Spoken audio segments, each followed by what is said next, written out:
ನಮಸ್ಕಾರ. ಬೆಂಗಳೂರಿನ ವಸಂತ ನಗರದ ಅಂಬೇಡ್ಕರ್ ಭವನದಲ್ಲಿ ಸಂವಿಧಾನ ದಿನಾಚರಣೆ ಸಮಾಜ ಕಲ್ಯಾಣ ಇಲಾಖೆ ವತಿಯಿಂದ ನಡೆಯಿತು. ವಿಶೇಷವಾಗಿ ಹಲವಾರು ಗಣ್ಯಮಾನ್ಯರು ಉಪಸ್ಥಿತರಿದ್ದರು. ಸಿಎಂ ಸಿದ್ದರಾಮಯ್ಯ ಸಾಹೇಬ್ರಾಗಿರ್ಬೋದು, ಸಮಾಜ ಕಲ್ಯಾಣ ಇಲಾಖೆಯ ಅಧಿಕಾರಿಗಳು ಮತ್ತೆ ಸಚಿವರಾದ ಆಲ್ಮೋಸ್ಟ್ ಮಹದೇವಪ್ಪ ಅವರಾಗಿರ್ಬೋದು, ಅಧಿಕಾರಿಗಳು ಮತ್ತೆ ಹಲವಾರು ಗಣ್ಯಮಾನ್ಯರ ಸಮ್ಮುಖದಲ್ಲಿ ಈ ಒಂದು ಕಾರ್ಯಕ್ರಮ ಯಶಸ್ವಿ ಆಯಿತು. ಮುನಿಯಪ್ಪನವರು ಆಹಾರ ಸಚಿವರು ಅವರು ಕೂಡ ಬಂದಿದ್ರು.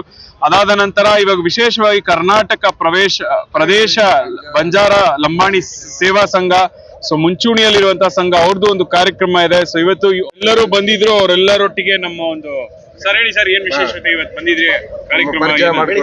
ನಾನು ಕರ್ನಾಟಕ ಪ್ರದೇಶ ಬಂಜಾರ ಸೇವಾ ಸಂಘದ ಇದೇ ಹಿಂದ್ಗಡೆನೆ ಇದೆ, ಮಿಲ್ಲೆಟ್ ಟ್ಯಾಂಕ್ ರೋಡ್, ವಸಂತ ನಗರ. ನಮ್ಮದು ಬಂಜಾರ ಭವನ ಅಂತಿದೆ. ನಾನು ಅದರ ಪ್ರಧಾನ ಕಾರ್ಯದರ್ಶಿಯಾಗಿ ಇವತ್ತೊಂದು ದಿವಸ ಈ ಸಂವಿಧಾನ ಏನು ಪ್ರತಿಜ್ಞೆ ಮಾಡಬೇಕು ಅಂತ ಇದೆ.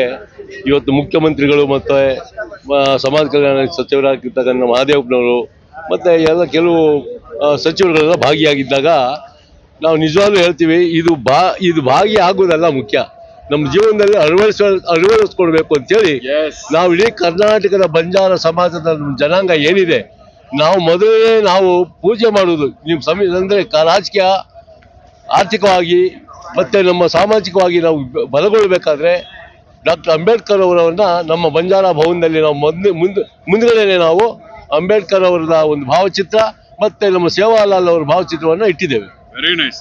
ನಾವು ಇವತ್ತೊಂದು ದಿವಸ ನಾನು ಮಾತಾಡುವಂಥದ್ದು ಏನಿಲ್ಲ. ಇಲ್ಲಿ ಕರ್ನಾಟಕ ರಾಜ್ಯದಲ್ಲಿ ನಮ್ಮ ಲಂಬಾಣಿ ಸಮಾಜ ಇದ್ದೀವಿ, 35 ಲಕ್ಷ ಜನಾಂಗ ಇದ್ದೀವಿ. ಆ ಜನಾಂಗ ಇವತ್ತೊಂದು ದಿವಸ ತುಳಿತಕ್ಕೊಳಗಾಗಿರ್ತಕ್ಕಂಥ ಜನಾಂಗನೂ ನಿಮಗೆ ಗೊತ್ತಿದೆ. ಇವತ್ತು ಇನ್ನೂ ಕೂಡ ಮಕ್ಕಳು ಮಾರಾಟ ಮಾಡ್ತಕ್ಕಂಥ ಕೆಲಸವೂ ಕೂಡ ನಮ್ಮ ಜನಾಂಗದಲ್ಲಿ ನಡೀತಾ ಇದೆ. ಅದು ಇನ್ನೂ ಜೀತ ಪದ್ಧತಿ ಇನ್ನೂ ಹೋಗಿಲ್ಲ.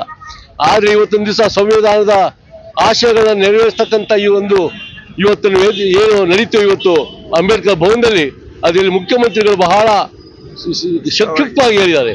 ಏನಂದರೆ ತುಳಿತಕ್ಕಾದವ್ರಿಗೆ, ಅವರಿಗೆ ವಾಯ್ಸ್ ಇಲ್ಲದಿದ್ದವ್ರಿಗೆ, ಅವ್ರಿಗೆ ಏನಾದರೂ ಒಂದು ಒಳ್ಳೇಬೇಕು ಅಂತಕ್ಕಂಥ ಮಾತನ್ನು ಹೇಳ್ತಾವ್ರೆ. ಅದ್ರ ಜೊತೆಗೆ ಉಪಮುಖ್ಯಮಂತ್ರಿ ಆಗಿರ್ತಕ್ಕಂಥ DK ಶಿವಕುಮಾರ್ ಕೂಡ ನಮ್ಮ ಕಾನ್ಸ್ಟಿಟ್ಯೂನ್ಸಿ ಅವರು, ಕನಕಪುರ ಕ್ಷೇತ್ರದವರು, ಅವ್ರಿಗೂ ಕೂಡ ನಾವು ಮನವಿಗಳನ್ನು ಕೊಟ್ಟಿದ್ದೇವೆ. ನಮ್ಮ ಬಂಜಾರ ಸಮಾಜಕ್ಕೆ ಇನ್ನೂ ನಮ್ಮ ತಾಂಡಾಭಿವೃದ್ಧಿ ನಿಗಮಕ್ಕೆ ಹೆಚ್ಚಿನ ಅನುದಾನವನ್ನು ಕೊಡಬೇಕು. ನಮಗೆಲ್ಲ ಬಂಜಾರ ಭವನ ಏನು ಕಟ್ಟಲಿಕ್ಕೆ ತಾವು ಆ ವಾಗ್ದಾನ ಕೊಟ್ಟಿದ್ರು ಮುಖ್ಯಮಂತ್ರಿಗಳು, 8 ಕೋಟಿ ಕೊಡ್ತೀನಿ ಅಂತ ಹೇಳಿದ್ರು. ನಮ್ಮ ಬಂಜಾರ ಭವನ ಉದ್ಘಾಟನೆ ಆದಾಗ ಅದನ್ನ ತಕ್ಷಣ ಬಿಡುಗಡೆ ಮಾಡಬೇಕು ಅಂತಕ್ಕಂಥ ಒಂದು ಒತ್ತಾಯವನ್ನು ನಾವು ಕರ್ನಾಟಕ ಪ್ರದೇಶ ಬಂಜಾರ ಸೇವಾ ಸಂಘದ ವತಿಯಿಂದ ನಮ್ಮ ಸಂಘದ ಕಾರ್ಯದರ್ಶಿ ಬಲರಾಮ ನಾಯ್ಕ ಇದ್ದಾರೆ, ನಮ್ಮ ರಾಮ ನಾಯ್ಕ ಅವರು ಇದ್ದಾರೆ, ಹಾಗೆ ಪ್ರಮೋದ್ ಅಂತ ಇದ್ದಾರೆ, ಹಾಗೆ ನಮ್ಮ ಎಲ್ಲ ವೆಂಕಟೇಶ್ ಅಂತ ನಮ್ಮ ಮಂಡ್ಯ ಜಿಲ್ಲಾ ಅಧ್ಯಕ್ಷರು ಅವರು ಕೂಡ ಬಂದಿದ್ದಾರೆ. ನಾವೆಲ್ಲ ಸುಮಾರು ಒಂದು 30ರಿಂದ 40 ಜನ ನಾವು ಇವತ್ತಿನ ಕಾರ್ಯಕ್ರಮ ಬಂದಿದ್ದೇವೆ. ಮಾನ್ಯ ಮುಖ್ಯಮಂತ್ರಿಗಳು ಏನು ಹೇಳಿದ್ದಾರೆ ಅದನ್ನೆಲ್ಲ ಸರಿಯಾಗಿ ನೆರವೇರಿಸ್ಕೊಡ್ಬೇಕು, ಲಂಬಾಣಿ ಸಮಾಜಕ್ಕೆ ಹೆಚ್ಚು ಒತ್ತು ಕೊಡಬೇಕು ಅಂತೇಳಿ ನಾವು ತಮ್ಮ ಮಾಧ್ಯಮದ ಮೂಲಕ ನಾವು ಒತ್ತಾಯವನ್ನು ಮಾಡ್ತಾ ಇದ್ದೇವೆ. ಜೈ ಭೀಮ್, ಜೈ ಅಂಬೇಡ್ಕರ್, ಜೈ ಸೇವಾಲಾಲ್, ಜೈ ಬಂಜಾರ, ಜೈ ದಲಿತ ಸಂಘರ್ಷ ಸಮಿತಿಗಳು. Very nice. ನನ್ನ ಹೆಸರು HB ಸಿದ್ಧಾನಾಯಕ್, ಕರ್ನಾಟಕ ಪ್ರದೇಶ ಬಂಜಾರ ಸೇವಾ ಸಂಘದ ಪ್ರಧಾನ ಕಾರ್ಯದರ್ಶಿ. ಸೊ ಇದು ಅವರೊಂದು ಮಾತು. ವಿಶೇಷವಾಗಿ ಕರ್ನಾಟಕ ಪ್ರದೇಶ ಬಂಜಾರ ಲಂಬಾಣಿ ಸೇವಾ ಸಂಘ ಅವ್ರದ್ದು ಒಂದು ಕಾರ್ಯಕ್ರಮ ಇದೆ. 70ನೇ ಕನ್ನಡ ರಾಜ್ಯೋತ್ಸವ ಮತ್ತೆ 150ನೇ ವಂದೇ ಮಾತರಂ ಜನ್ಮ ದಿನೋತ್ಸವ ಕಾರ್ಯಕ್ರಮ. ಸೊ ಇದೇ ಬಂಜಾರ ಭವನದಲ್ಲಿ 29ನೇ ತಾರೀಕು ನಡೀತಾ ಇದೆ. ಹಲವಾರು ಗಣ್ಯಮಾನ್ಯರ ಸಮ್ಮುಖದಲ್ಲಿ ಒಂದು ಕಾರ್ಯಕ್ರಮ ತುಂಬಾ ಯಶಸ್ವಿ, ಅರ್ಥಪೂರ್ಣ, ವಿಜೃಂಭಣೆಯಾಗಿ ಜರುಗಲಿದ್ದು ನೀವೆಲ್ಲರೂ ಹೆಚ್ಚಿನ ಸಂಖ್ಯೆಯಲ್ಲಿ ಸಮುದಾಯದ ಏಳಿಗೆಗೆ ನೀವು ಕೂಡ ಕಾರಣೀಭೂತರಾಗಬೇಕು. ವಿಶೇಷವಾಗಿ ಸುಮಾರು ಆಲ್ಮೋಸ್ಟ್ ಜಿಲ್ಲೆ, ತಾಲೂಕು, ಹೋಬಳಿ ಮಟ್ಟದಿಂದ ನೋಡ್ತಾ ಇದ್ದೀರಾ, ಈ ಇನ್ವಿಟೇಷನ್ ಕೂಡ ಕೊಟ್ಟಿದ್ದಾರೆ. ವಿಶೇಷವಾಗಿ ಸಿದ್ಧಾನಾಯಕ್ ಅವರು ನಮ್ಮೊಟ್ಟಿಗೆ ತಮ್ಮ ಅಭಿಪ್ರಾಯ ವ್ಯಕ್ತಪಡಿಸಿದ್ರು ಇವತ್ತಿನ ಒಂದು ಕಾರ್ಯಕ್ರಮದ ಬಗ್ಗೆ ಮತ್ತೆ ಇವತ್ತಿನ ಒಂದು ದಿನಾಚರಣೆ ಬಗ್ಗೆ. ಇದಾಗಿತ್ತು ಇವತ್ತಿನ ವಿಶೇಷ ವರದಿ. ಮತ್ತೊಂದು ವಿಶೇಷ ಸಂಚಿಕೆಯಲ್ಲಿ ನಿಮ್ಮನ್ನ ಭೇಟಿ ಮಾಡ್ತೀನಿ. ಅಲ್ಲಿವರೆಗೂ ನಿರೀಕ್ಷಿಸಿ. ನಮಸ್ತೆ. ಮಕ್ಕಳ ಹೈಯರ್ ಎಜುಕೇಷನ್, ಮಗಳ ಮದುವೆ, ಕನಸಿನ ಸ್ವಂತ ಮನೆ, ಇದಕ್ಕೆಲ್ಲ ಹೆಂಗೆ ಹಣ ಹೊಂದಿಸ್ಬೇಕಂತ ಟೆನ್ಷನಲ್ಲಿ ಇದ್ದೀರಾ?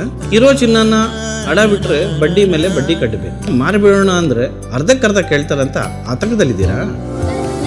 ಟೆನ್ಷನ್ ಬಿಡಿ, ನೀವು ಅಡವಿಟ್ಟ ಚಿನ್ನವನ್ನ ಬಿಡಿಸಿ ನಿಮ್ಮಲ್ಲಿರೋ ಹಳೆ ಚಿನ್ನವನ್ನ ಇಂದಿನ ಆನ್ಲೈನ್ ರೇಟಿಗೆ ಕೊಂಡುಕೊಂಡು ತಕ್ಷಣ ನಿಮಗೆ ಬಾಕಿ ಹಣ ಕೊಡ್ತೀವಿ. ಕೋಟ್ಯಾಂತರ ಜನರ ಆತ್ಮವಿಶ್ವಾಸ ಹಿಂದೂಸ್ತಾನ್ ಗೋಲ್ಡ್ ಕಂಪನಿ, ಇದು ನಮ್ಮೆಲ್ಲರ ಕಂಪನಿ.